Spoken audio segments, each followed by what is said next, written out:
conversor buck boost clássico que estudamos no vídeo anterior, assim como o conversor buck, possui um MOSFET na configuração high side. E como eu já abordei em diversos vídeos aqui do canal, essa configuração traz um desafio maior para o circuito de acionamento. Uma forma relativamente simples e barata de acionar um MOSFET high side é através de um gate driver com capacitor de bootstrap. Não vou entrar muito a fundo no funcionamento desse circuito porque eu já expliquei em outros vídeos, mas só para relembrar, eu tenho aqui a simulação de um conversor buck com um gate driver baseado em capacitor de bootstrap. A ideia geral aqui é carregar esse capacitor com uma tensão que seja suficiente para acionar o MOSFET e depois usar a tensão para alimentar o circuito de comando.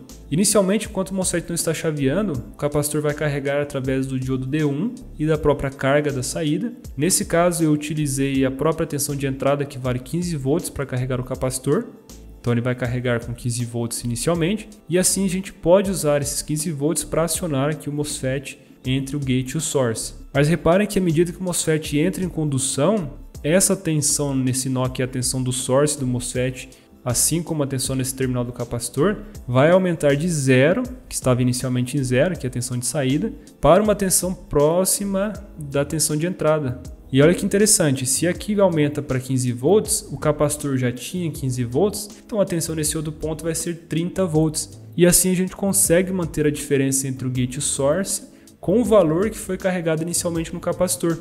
Então esse circuito consegue manter o MOSFET em condução, mesmo que a tensão no source varie de 0 para a tensão de entrada. Então só para confirmar aqui o funcionamento, no gráfico de baixo em azul eu tenho o sinal PWM que está entrando aqui no circuito de acionamento. Como esse amplificador de emissor comum tem uma característica inversora, a tensão entre o gate e o source, aqui em vermelho, vai ter uma polaridade oposta, porém, reparem que ela varia corretamente aqui de 0 até 14 volts nesse caso, né, que tem uma quedinha de tensão aqui do diodo. E na saída, a gente tem a tensão aqui próxima de 9 volts, e a corrente aqui na carga em azul claro. Hoje em dia existem diversos CIs no mercado que possuem todos esses componentes em um único encapsulamento. Um exemplo disso é o IR2117, que inclusive tem vídeos aqui no canal mostrando seu funcionamento na prática. Então a minha ideia para esse vídeo foi pegar o IR2117 e aplicar no conversor buck boost que estudamos no vídeo anterior, para mostrar para vocês esse conversor funcionando na prática. Bom, mas antes de implementar na prática, obviamente que eu fiz aqui uma simulação para validar o circuito. Então tem aqui um conversor buck boost com uma tensão de entrada de 14 volts e eu ajustei a razão cíclica para gerar na saída uma tensão próxima de 12 volts.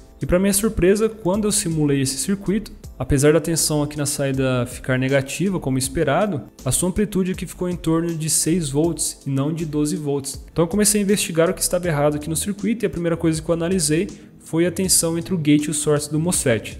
E como vocês podem ver, essa tensão não varia de 0 a 14 volts. Então no circuito do buck, a gente carregou o capacitor com a tensão de entrada, e quando a gente media a tensão entre o gate e o source, essa tensão variava na mesma frequência do PWM, né, e com a mesma razão cíclica, de 0 até a amplitude que a gente usou para carregar inicialmente o capacitor. Então aqui, teoricamente, a gente estava carregando ele com 14 volts, só que aqui está variando de aproximadamente 6 volts até 19,35 volts. Então tem algo muito errado nesse circuito. Bom, inicialmente eu vou tentar explicar por que a amplitude aqui ficou em torno de 20 volts e não em torno de 14, que a gente tinha carregado o capacitor com 14. Se vocês analisarem a tensão em cima do próprio capacitor de bootstrap, ela vale aqui 20 volts aproximadamente, e isso se deve ao fato do source do MOSFET estar conectado ao indutor aqui no conversor buck boost. E como a gente aprendeu no vídeo anterior, a tensão em cima do indutor ela varia entre a tensão de entrada e a tensão de saída. Enquanto o MOSFET está em condução, a tensão no indutor é a própria tensão de entrada, aqui próximo de 14 volts, e quando o MOSFET é bloqueado, a tensão em cima do indutor é a tensão de saída. No caso do conversor buck boost, é uma tensão negativa. Nessa simulação ficou aqui próximo de menos 6 volts. Então, diferente do conversor buck, a tensão no source aqui assume valores negativos. Ou seja, se o circuito carregou aqui inicialmente o capacitor com 14 volts através do indutor, quando essa tensão fica negativa, é como se o capacitor descarregasse mais um pouco com essa tensão. Então no caso do conversor buck boost, a tensão em cima do capacitor de bootstrap vai ser sempre a soma da tensão de entrada com a tensão de saída. Pelo mesmo motivo dessa tensão no source ficar negativa, a gente não consegue saturar esse BJT aqui de baixo. Porque para a gente saturar um PNP, a tensão de base tem que ser menor que a tensão de coletor e menor que a tensão do emissor. Então se aqui a gente está jogando a base para 0 volts, conectando aqui ao GND, e essa tensão no coletor vai ser negativa, a gente nunca consegue essa condição em que a base é menor que o coletor. Dessa forma a gente nunca vai conseguir zerar essa tensão entre o gate e o source para bloquear o MOSFET de forma adequada. Por isso que a gente está vendo aqui, enquanto ele deveria estar bloqueado, ele está com uma tensão aqui em torno de 6 volts. E essa tensão é suficiente para manter o MOSFET em condução.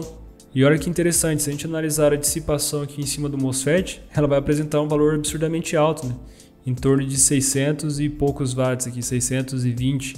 Ou seja, nesse intervalo em que o MOSFET deveria estar bloqueado, ele está na região ali de saturação, que é a região que ele mais dissipa potência. Por isso que a gente tem uma queda de tensão na saída, uma queda de tensão maior do que deveria, né, devido a essa dissipação em cima do MOSFET, e o circuito aqui não está funcionando como deveria.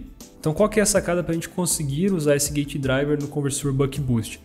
Simplesmente, em vez da gente referenciar o circuito de comando ao GND da tensão de entrada, a gente referencia ele a essa tensão aqui de saída.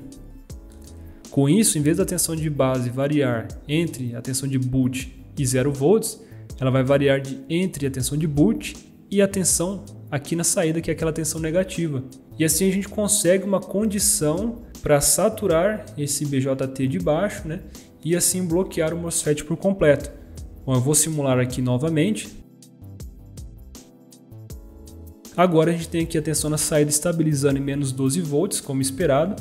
E se a gente analisar a tensão entre o gate e o source, está variando corretamente entre 0 e 20 e poucos volts. Bom, mas apesar do circuito funcionar corretamente, como eu falei para vocês, a tensão que vai ser carregada no capacitor vai ser a soma da tensão da entrada com a tensão da saída. Se esse somatório for maior do que a tolerância do próprio CI ou da tensão entre o gate e o source, a gente vai danificar esses componentes. Então a gente precisa de uma estratégia para grampear essa tensão e carregar o capacitor com o valor adequado para acionar o MOSFET. Uma forma de fazer isso é acrescentando aqui um regulador linear. Então a gente usa a tensão de entrada referenciada à tensão na saída do conversor para alimentar esse regulador. Então a gente vai ter aqui na entrada Vin mais Vout. E na saída a gente vai ter uma tensão regulada, nesse caso em 12 volts, que é usada para carregar o capacitor de bootstrap e alimentar o gate driver. Então tem aqui a tensão na saída em 12 volts, coloquei um sinal negativo para ela ficar positiva. A corrente no indutor, que apresenta aquele ripple característico de conversores DC-DC. E se eu pegar agora a tensão em cima do capacitor de bootstrap, reparem que ele vai ter uma tensão aqui próximo de 12 volts. Então a gente protege assim o capacitor e também o MOSFET, que agora está sendo acionado com uma tensão entre 0 e próximo de 12 volts. Bom, passando esses conceitos para o circuito com IR2117, eu cheguei nessa configuração. Reparem que eu coloquei o GND aqui em cima e não na fonte de entrada, né? Só para referenciar com esses outros componentes. E aqui eu tenho aquela mesma ideia, né? Eu peguei a tensão de entrada, passei aqui pelo regulador linear, só para a gente ter uma tensão ali grampeada num valor seguro, tanto para o IR2117 quanto para o MOSFET. Esse VCC então alimenta aqui o IR2117 e como esse CI exige um sinal na entrada aqui, o PWM, com amplitude maior que 9 ou 10 volts, se não me engano, eu tive que acrescentar aqui um amplificadorzinho. Dessa forma eu consigo entrar com uma lógica TTL, né, de 0 a 3.3 ou de 0 a 5 volts. Então o amplificador aumenta para o valor de VCC e assim a gente tem um PWM com amplitude adequada para o IR2117. Mostrando aqui os resultados de simulação, a gente tem aquelas formas de onda parecidas com a da simulação anterior, comprovando aqui o funcionamento do circuito. Agora vamos ver isso aqui funcionando na prática. Mas antes da gente ir lá para a bancada, aproveita para deixar um like no vídeo se estiver gostando do conteúdo. Não deixe de se inscrever no canal, porque provavelmente você não vai encontrar essa explicação em outro lugar. Bora lá! Nesse projeto considerei uma tensão de entrada de 8 a 18 volts, tensão de saída de 12 volts para uma potência de 12 watts, frequência de chaveamento de 70 kHz. Aqui eu tenho todo o cálculo dos componentes passivos usando as equações que aprendemos no vídeo anterior. O projeto do indutor, o projeto do capacitor de saída, do capacitor de entrada. Também calculei os esforços de corrente e tensão em cima dos semicondutores. Inclusive, dimensionei a dissipação de potência nesses componentes, a temperatura resultante na junção e a resistência térmica necessária para o dissipador. Isso eu também já ensinei em alguns vídeos aqui do canal, então se tiver interesse vou deixar os links na descrição. Por fim, eu dimensionei o gate driver com base nas características dinâmicas do MOSFET, então considerando aí a carga de gate e os tempos de comutação. Então é necessário calcular os componentes externos, que são o capacitor de bootstrap, o resistor e o diodo de bootstrap. E aqui está o protótipo final do conversor buck boost. No estágio de potência eu usei um MOSFET RFZ44N. O diodo de potência é um MUR1660. Aqui no meio tem os componentes passivos, o indutor, o capacitor de entrada, que eu usei uma combinação entre o eletrolítico e o capacitor de filme. Esse capacitor azul é um capacitor que vai entre a entrada e a saída. Ele não é totalmente necessário, mas ajuda a diminuir o ripple da saída. Aqui tem um capacitor de saída de 100 microfarad. Desse outro lado eu coloquei o circuito de gate driver, o CIR2117, com seus componentes externos. A linha em amarelo é o capacitor de bootstrap.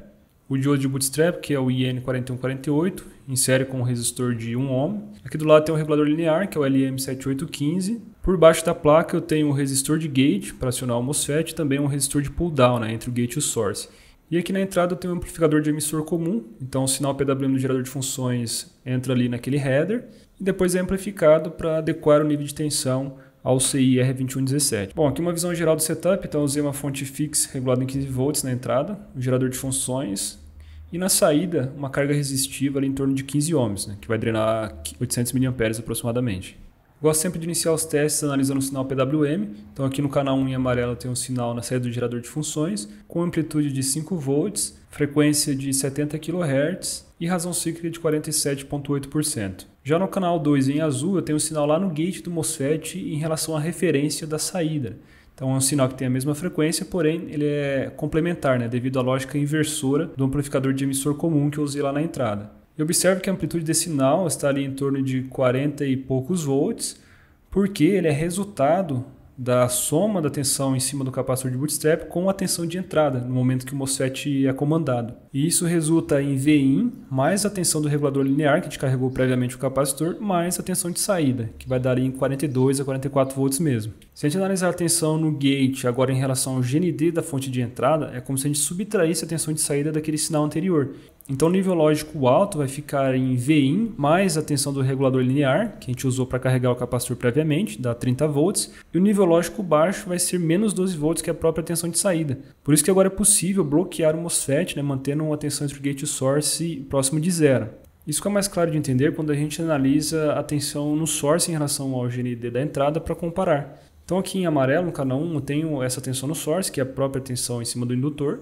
E como a gente viu, ela vale Vin enquanto o MOSFET está em condução e VO, que é menos 12 volts, enquanto o MOSFET está bloqueado. E a tensão no gate é essa tensão no source acrescida da tensão em cima do capacitor de bootstrap, que são os 15 volts que a gente grampeou ali com o regulador linear. Então a diferença entre a tensão do gate e a tensão do source vai dar a tensão gate source ali no canal em vermelho, no canal Math, que varia certinho entre 0 e 15 volts. Para confirmar ainda mais o funcionamento do conversor, eu tenho aqui a tensão na saída e a corrente na saída. Então no canal 1 em amarelo é a tensão, que ficou em torno de 12,3 volts. Aqui está positivo porque eu estou medindo, né, com a polaridade invertida, né, em relação à nova referência do circuito de gate driver. Em azul no canal 2 eu tenho uma corrente que ficou ali próximo de 815 mA. Eu medi com uma ponteira da Hantex CC65, inclusive no canal tem vídeo sobre ela. Se quiser assistir também, vou deixar o link na descrição. Agora, quando a gente mede a tensão na saída em relação ao GND da entrada, realmente a gente tem uma tensão negativa em menos 12 volts, confirmando que o conversor buck boost gera uma tensão negativa na saída. E um outro teste bacana de fazer é pegar o momento da partida do conversor, então deixei ali no single. E aqui a gente consegue ver exatamente o transitório, né, com um overshoot típico ali de um sistema de segunda ordem e depois tensão estabilizando em 12 volts. E a corrente vai apresentar a mesma forma de onda por se tratar de uma carga resistiva. Bom, agora você já sabe como acionar um conversor buck boost clássico usando um gate driver com capacitor de bootstrap. Eu mostrei a implementação com o IR2117, mas essa lógica é válida para qualquer CI desse tipo. O próximo passo é adicionar uma malha de controle para que o conversor mantenha a tensão de saída bem regulada, mesmo diante de variações na carga. Se quiser entender como funciona o controle em malha fechada de um conversor DC-DC e como projetar o controlador de uma forma simples, confira esse vídeo que vai aparecer aqui na tela. Te aguardo lá.